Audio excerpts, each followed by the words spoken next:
you guys? Hey, doing well, thanks. How are you, Shelly? Great. Honestly, we've had some incredible presentations today. I can't wait for yours. If anyone has never come across Darren, he's incredible. His company, he's a founder of WhiteSpark. WhiteSpark, if you don't already know, this is the company that specializes in local search software and services. It's highly respected and very cited all over in the SEO industry. He's been working online for 19 years, which you don't look nearly old enough to have been working. How is that possible? For 19 years. And he also, not only that, leads research initiatives at the local search ranking factor survey that we all love and read every year, and the local search ecosystem in general. He's also a regular contributor to search marketing publications, as well as speaking at conferences all over the globe. So welcome, Darren. Thank you so much for joining us today. Hey, thanks a lot for that nice intro. I actually was going to say all those things on my About Me slide, but I'm going to skip over that slide now. Too late. You'll just have to skip past that one. No, just yeah, kidding. I'm just going to, boom, more time for content. Sounds good. Fantastic. So next up, we have Hayley Sonntag. Did I say that right? Yep. Oh, good. Okay, good. Hayley has worked in many different areas in digital marketing, including just general marketing with demand generation, market research, and communications. She also works with hundreds of local businesses on their online conversions, increasing lead generation, and as well as creating a convenient customer journey, which is really, really important, especially at every step. She received her bachelor's in marketing from Brigham Young University. So welcome, Hayley. I appreciate you joining us today. Thank you so much. It's good to be here. I'm excited for this. Me too. So last up, we have Leah Scudamore. Did I say that right? You got it. Yes. All right. So Leah is the lead SEO at AimClear. Leah, she's a skilled digital marketer. She focuses largely on SEO and user experience, digital accessibility, which is so important, and organic content strategies. Her primary responsibilities include forming deep SEO strategies and technical website optimizations for local as well as global brands. So I'd say you got some incredible experience under your belt and specialties. Welcome, Leah. Thank you. I'm so excited to be here with everybody. It's going to be fun. Me too. All right, Darren, we're going to let you take it away, and we're just going to sit back and just absorb all this wealth of knowledge. So I am going to say to everyone who's listening in live, please submit your questions in the chat. We will bring them up at the end and discuss. Thank you. Sounds good. All right, I'm sharing my screen. Do you see it? Is it happening? Not yet. Now it is. Perfect. Thank you. Now it is? Okay, great. I'm going to share my screen and go through my slides, and I'm going to talk to you about a bunch of really dumb SEO myths that people seem to still believe. So it'll be fun to debunk these. Let me, there we go. All right, so quick about me. Well, hey, Shelly already said everything. So yeah, I'm not gonna say anything about that. Okay, so the first myth I want to talk about today is setting a service area in GMB will impact your rankings. A lot of people seem to think that this thing in Google My Business, you can go in there, like, let's say you're a plumber or an electrician and you service this whole city. You're like, well, I want to rank around the whole city because if I want people to call me from the north side, the south side, whatever. Well, thank you, Google. You gave me this great little area called service area in GMB. I can just tell you all the places I service. And of course, that's going to help me rank in those areas. Well, it doesn't. It doesn't help you rank at all. Your ranking is still completely based on your physical location, your actual address. And so the only thing that setting these service areas does is it actually draws that little red outline. So go ahead, add whatever you want in there. It's not going to help you rank. It's just going to draw a pretty picture on your map. That's about it. So that's it's a myth that people think that helps your rankings. It does not. All right, number 2 is keywords in the Google My Business description. People seem to think that if you add a whole bunch of keywords to your description, that's going to definitely help you rank. So you see people stuff their descriptions all the time. They're like, oh yes, we include plumbing services like drain cleaning, leak detection, water heaters, gas and drain cleaning, emergency plumbers 24-hour a day, licensed plumbers, plum, plum, plum, plum, plum. So don't do that. That is a total waste of time. You will not improve your rankings at all. You will just look dumb, and people will think, why did he put all these weird keywords in here? So don't do that. Write your description as though you're writing ad copy in a way that you're trying to sell your business, and explain to people why you're really good at what you do and why they should pick up the phone and call you instead of a competitor. Keywords in the GMB description don't have any impact on rankings. Funny thing happened actually back in, I don't know what the date was here.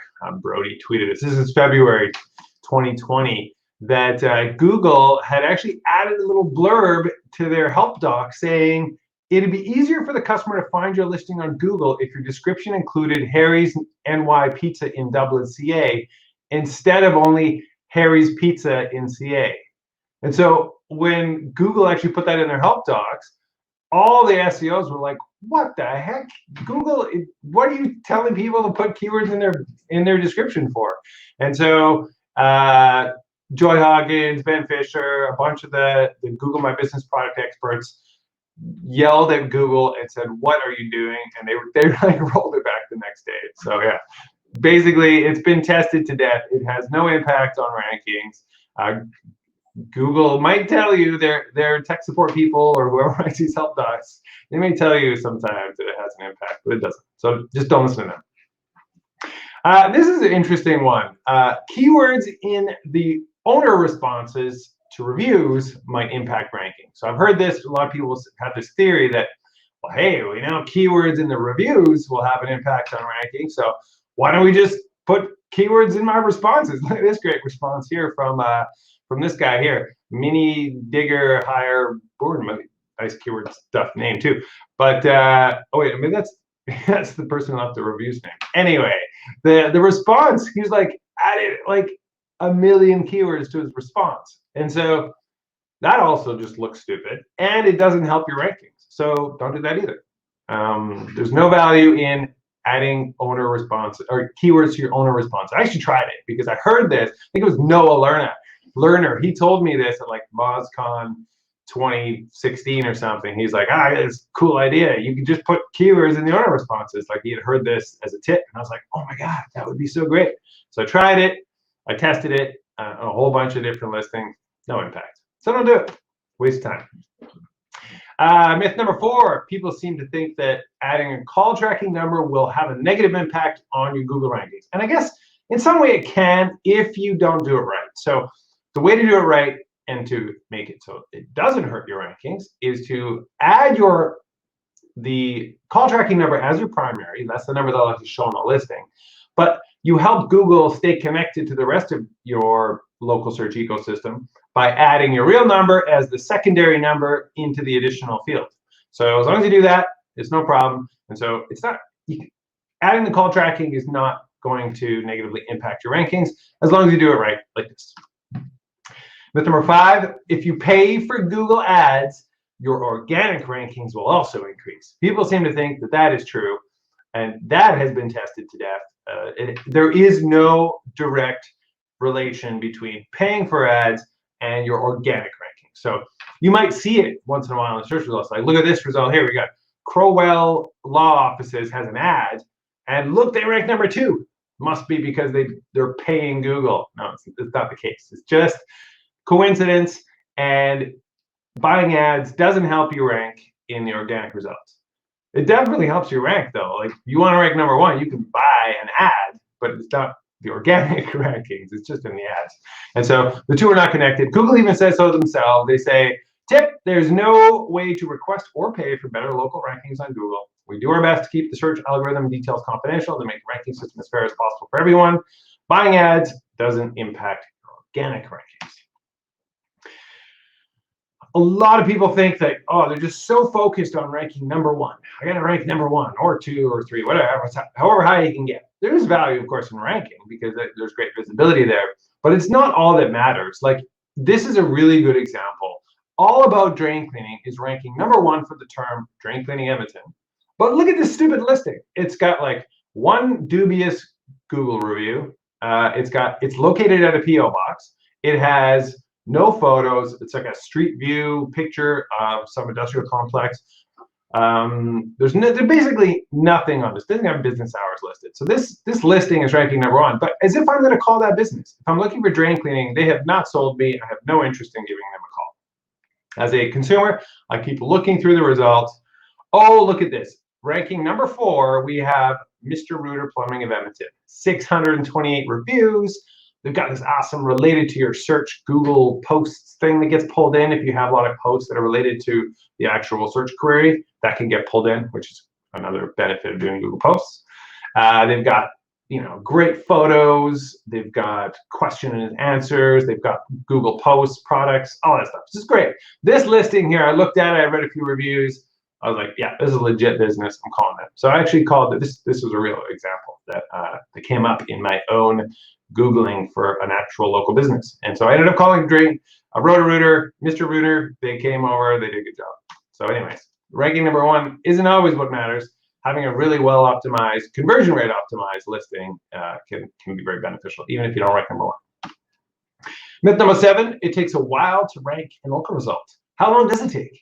Does it take 3 months, 6 months? You hear this all the time. Like, how long does it take to rank a local result? Well, in this example, it took approximately 20 minutes. So I registered the listing. We got the postcard. The day that I verified the postcard, I probably actually took like 30 seconds. The day that the postcard was verified and the listing went live on Google, it was ranking number 1 for home builders in Glenora, Edmonton. Now, caveat here, number 1, only in an extremely tight proximity radius. Like, they didn't rank across the whole city. I basically live like next door to these people. So the ranking is like right there. And so where I was searching from, yes, they were like, this is the closest home builder to you. Here it is. And so proximity plays such a big role that they were able to rank in their immediate proximity instantly. And so you can rank instantly. And then the goal over the long term is to continue to expand your radius with all of the classic local search tactics that you're learning about today in your 5 hours of local SEO webinar.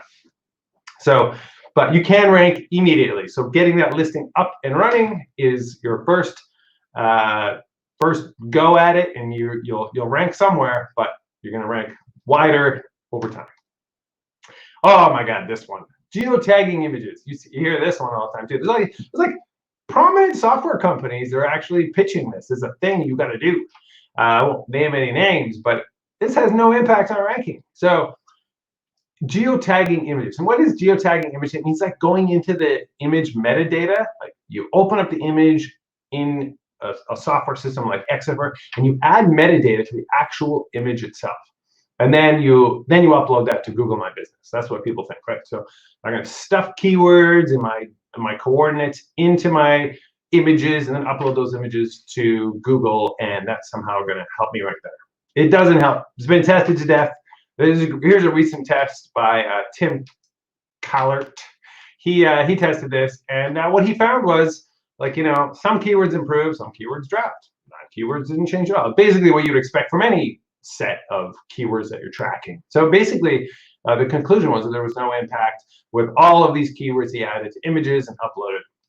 Now, it's important for me to clarify that while the geotagging has no impact on ranking, in the traditional SEO sense of you adding alt attributes to your images in the HTML code, there is definitely still some SEO benefit to that. And we're not talking about alt attributes. We're talking about adding geotag content into the metadata of images. Not a thing. Don't do it. Don't waste your time with that. All right. Embedding a Google map on your website impacts ranking. So some people think that if you just the act of embedding the Google map on your contact page or whatever, that's an SEO signal that's going to help you rank better. It actually has no impact on its own.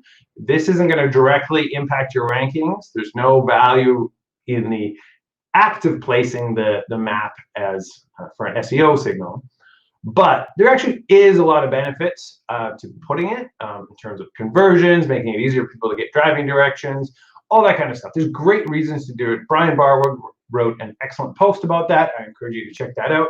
So you shouldn't do it, but just know that the act of doing it isn't a direct ranking factor on its own. Oh, I love this one. Look at that cool picture. It's like Google Maps citations will impact ranking. So these are getting sold all over Fiverr. I don't know how many hundreds of dollars have been made of people selling these crazy My Maps things. But yeah, so I was like, come on, that's not a thing. That's not going to help ranking. So I decided to test it.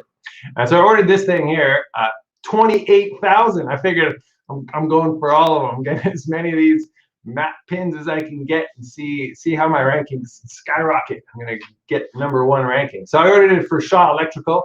This is my secret fake listing. Please don't report it. It's important for research purposes. So yeah, I ordered that for Shaw Electrical, and then the job was done in like 3 days, like 8th to the 11th. Here you go. Here's your 28,000 map pins. And what kind of impact on rankings did it have? Well, this is the day I ordered on December 7th here. And yeah, nothing. Totally sad trombone. Nothing's going on there. So I wasn't surprised, of course. I kind of knew that this wasn't going to do anything. But it sure made a cool picture. Look at these cool pictures. So if you want that cool picture, you could definitely order that. It's almost worth it for the cool picture. And you can even put it up in your office. And you can show customers when they come in. But it's not going to help your rankings, but it does make a cool picture. So it actually may be worth it because they're not very expensive. Just for the cool picture alone, worth doing, but don't do it for SEO rankings. Myth number 11. Oh, this is a hot topic lately.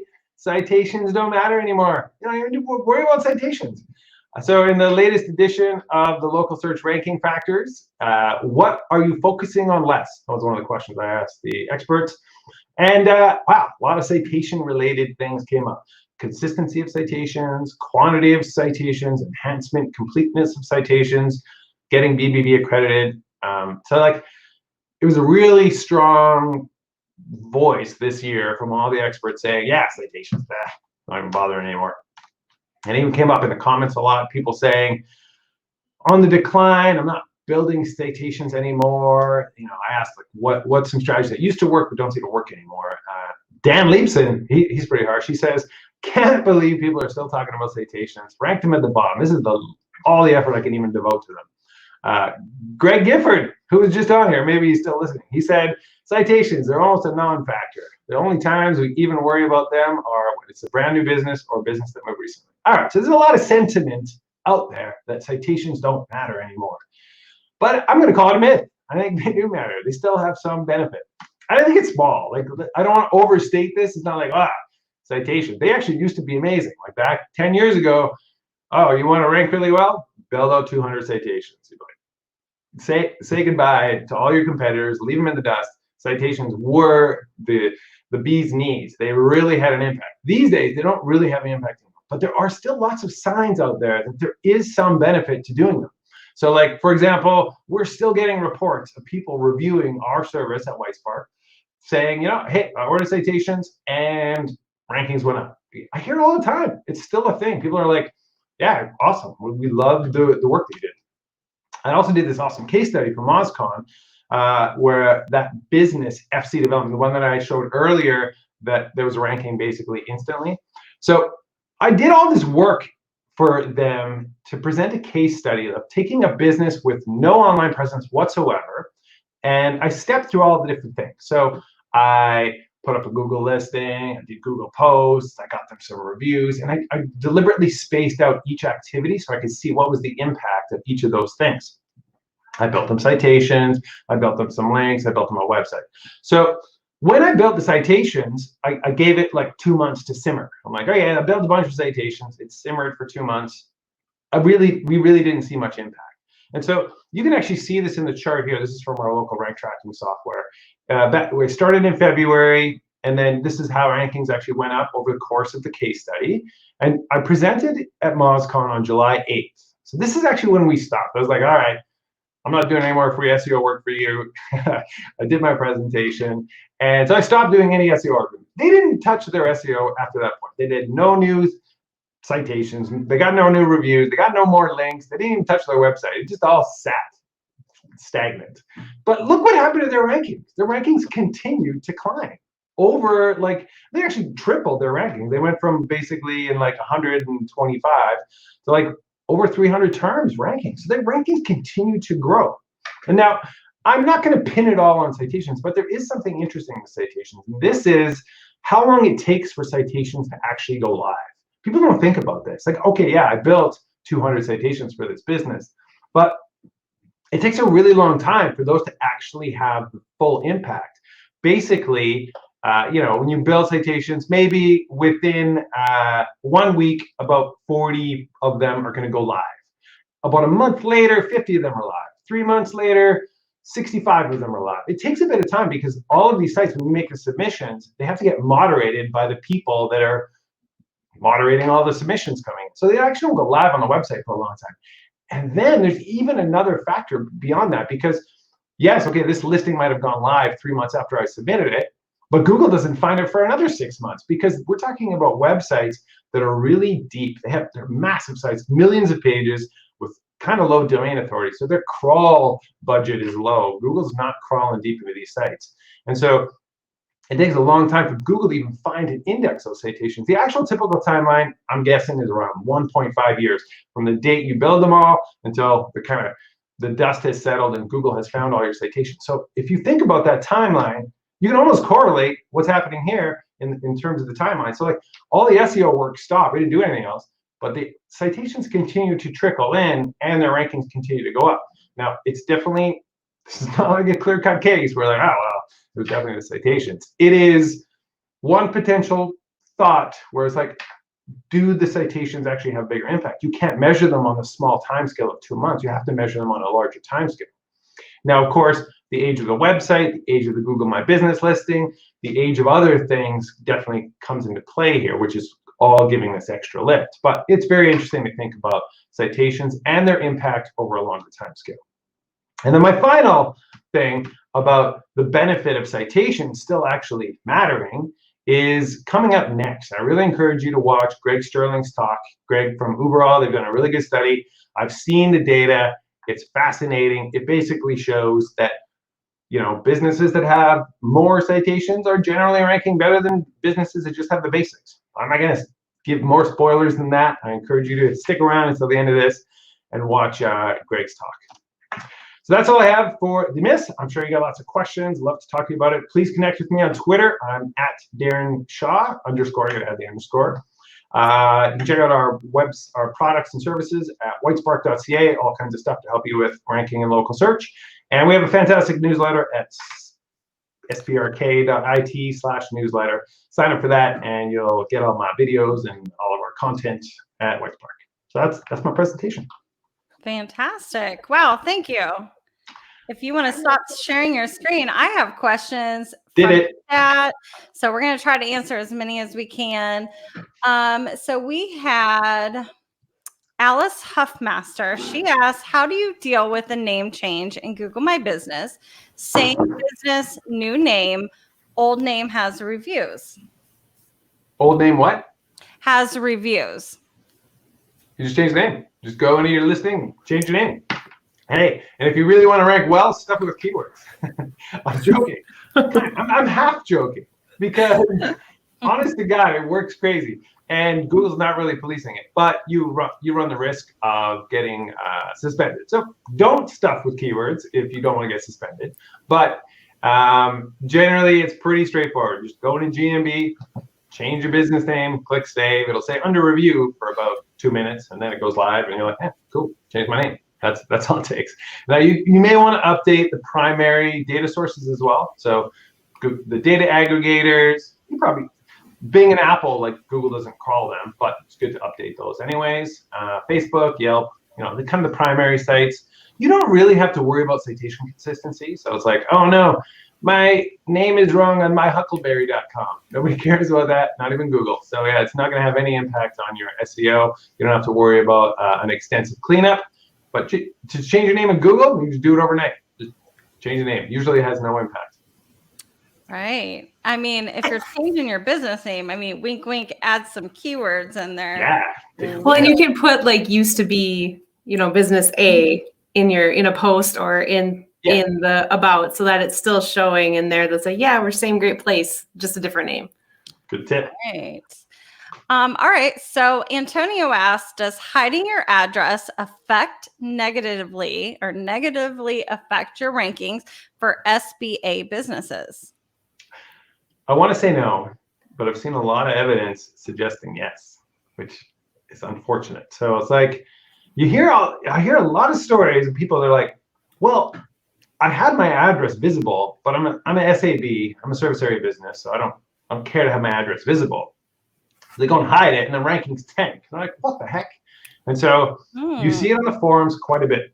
People complaining about this exact thing. And so it's a delicate issue. If you don't have a real reason to hide your address, I advise not messing with it. Of course, I've seen examples. In fact, Shaw Electrical, my electrician business, I recently hid my address on there just to test it. And I only did it like 2 days ago. So I'm waiting to see if it has a negative impact on my rankings. But I've heard many stories that it does have a negative impact. It's not supposed to, but there are concerns around it. So it's delicate. If you can just leave your no one's going to show up at your door. It's like, oh, I heard there's a plumbing service in this residential area. I'm just going to go knock on the door. No, they're going to call you. So you don't really have to worry about people showing up at your door.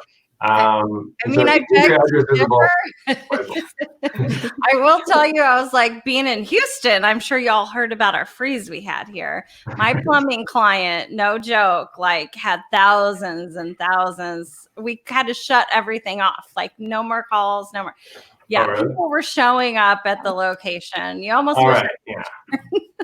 Okay, barring blizzards, no one's going to show up at your door. Certain situations. They can. I have a furnace customer that they had somebody show up looking for filters. So it's, it does happen. It happens. So I can understand why they'd want to do it.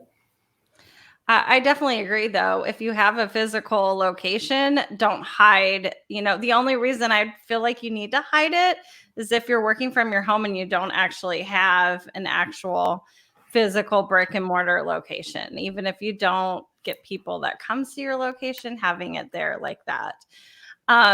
So girls, I'm going to ask you some questions here. So Elizabeth wants to know, what are your thoughts on the major data aggregators, especially Foursquare? Do you have any opinions on Foursquare? Do people still use Foursquare? Hayley, you want to take it? I'm actually not familiar with Foursquare, so I can't speak to that one so much. I don't know if you have anything. I was the mayor of my Starbucks for a while. This was like 6-7 years ago. I don't know if we use it anymore. I know it's usually included in those citations, but I couldn't tell you whether it's important or matters. I wouldn't think so. I haven't seen it come up for about 5-6 years now too. It was something that you had to do back then, but yeah, I think everybody's kind of moved on from there. Definitely. It was exhausting. I mean, I had that many coffees in a day just to keep my mayorship, it's exhausting. So curious, and this is a good one. So does embedding a Google map improve your page quality for search results? No. I was going to say no. No, it doesn't at all. I just didn't want to talk over anybody, but no, it doesn't at all. But it is helpful for users. So it's helpful because everything's right there for them. Your address, your phone number, everything's right there. If they're on their phone, they can click it and get directions right away. It just makes things really simple and like very simplistic for the end user. And that's who you're trying to please. So, right. I don't know what happened to my internet. Sorry. Cut out. We thought you disagreed with us and just went away. You're just like, peace out, I'm done. Like, I'm out of here. All right. So if you're moving to a different location in the same city, you need to change your address. Will that require additional verification, including maybe a postcard? Usually, yeah. If you change your address, Google's going to ask you to re-verify. But do that. Don't delete and start over. Please, Yes. please update. Oh. Please update. Dude, Right? you don't want to lose. Age is a thing. I swear, that's a ranking signal. The longer your listing's been around, generally the better it tends to rank. And so you definitely want to keep that. Plus, of course, all the reviews, right? Don't want to lose those. Right. So that's a good point. So if you're buying a business that maybe has a random listing, have them transfer ownership to you. Even if there's no reviews, it might have value because it's old. Yes.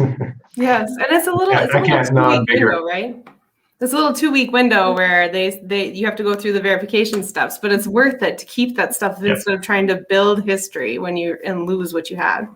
Yep. That is I've seen in the past the postcard usually takes about 5 days. It doesn't take very long, but yes, keep the listing, get that postcard and verify it again. Awesome. Yeah, you guys, thank you so much. Darren, amazing presentation. Leah and Hayley, you guys had so much insight. I was so appreciative to have you here with me today. If you have not followed everyone here on social, please do. Shoot these people questions. They are so smart. They can help you with anything we did not get to. Yes, thank you. I appreciate you guys coming today. Awesome. Thanks. Thank you. Nice to meet you all. Bye. Bye.